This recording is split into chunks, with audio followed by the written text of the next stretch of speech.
It was 10:37 p.m. on a bitterly cold Tuesday in downtown Detroit. Emily Carson sat on a damp bench under a flickering street lamp, arms wrapped tightly around herself. She was 24, exhausted, hungry, and completely out of options. A faded eviction notice was folded inside her coat pocket like a silent countdown. 3 months behind on rent. No family. No savings. Her landlord had given her 48 hours. She had tried everything. Double shifts at the diner until it shut down. Applications to every coffee shop, grocery store, and retail spot within walking distance. Her resume screamed, no degree, no experience, and in a city like this, hope wasn't exactly on the menu. She looked down at her phone, thumbs trembling. The screen was open to a site she never thought she'd visit again.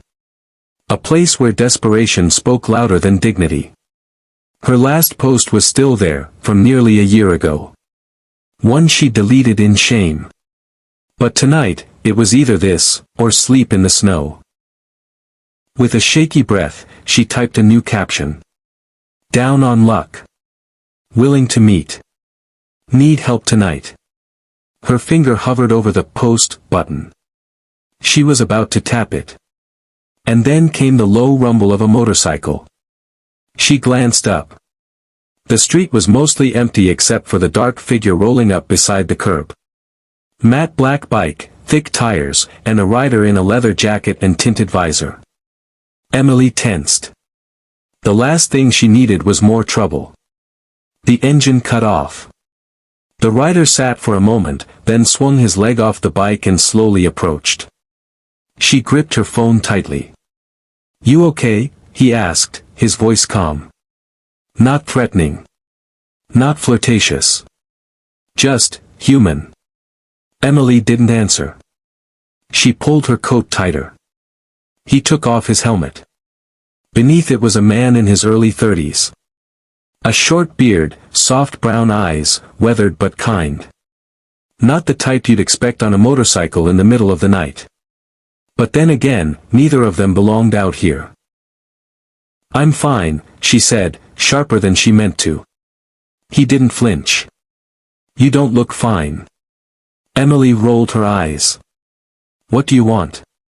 A story? No, he replied, gently. I want to know if you're hungry. She blinked. What? He pointed across the street. There's a food truck still open. I'm grabbing something hot.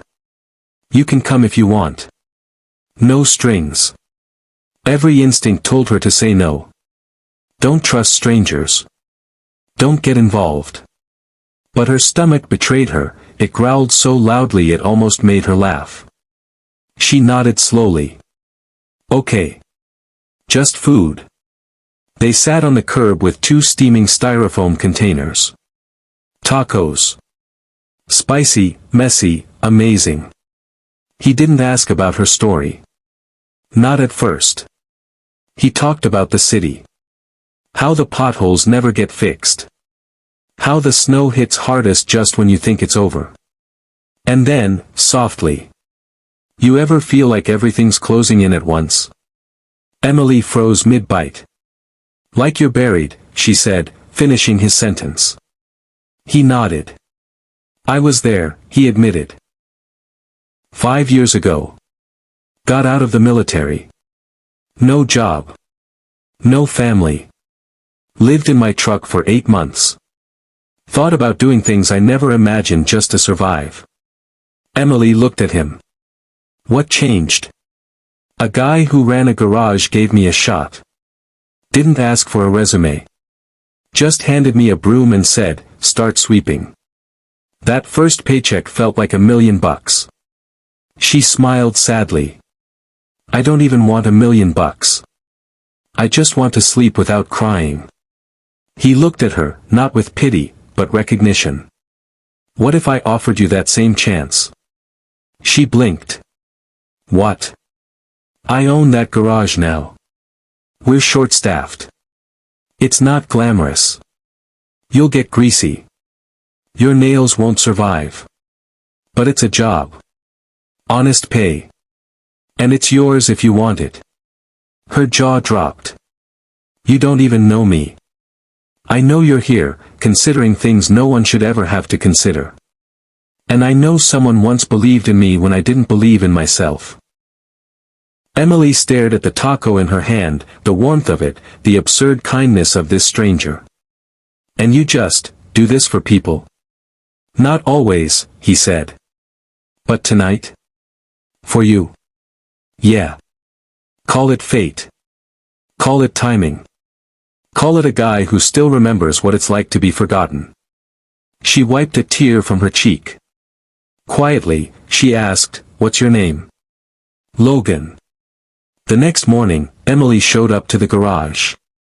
Her shoes were falling apart. Her hands were frozen. But her head was held just a little higher. Logan tossed her a pair of gloves and pointed at a mop bucket. "You start there," he said with a grin. "We'll get to engines later."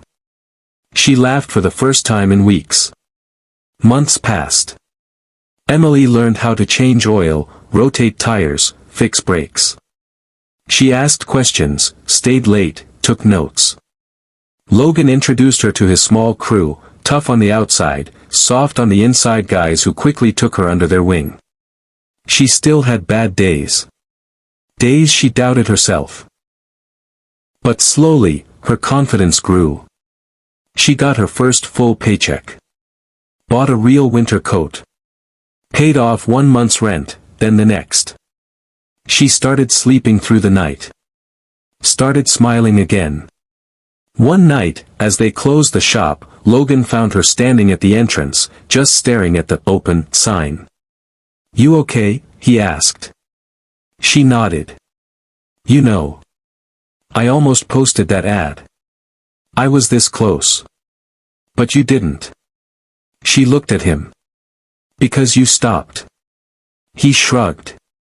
"Most people just need someone to see them." A year later, Emily wasn't just an employee. She was an apprentice mechanic, certified through night school. She had her own locker. Her own toolbox. Her own set of dreams. She bought a small, used hatchback with her name on the title. But more importantly, she started volunteering at a women's shelter on weekends.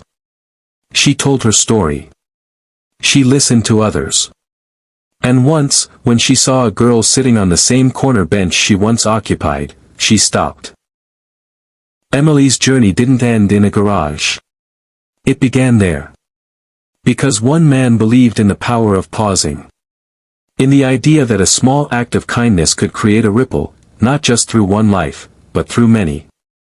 We never truly know what someone's carrying in silence. Sometimes, the difference between falling and flying, is someone who simply stops, listens, and offers a hand. Be that person. Because kindness doesn't cost, it multiplies.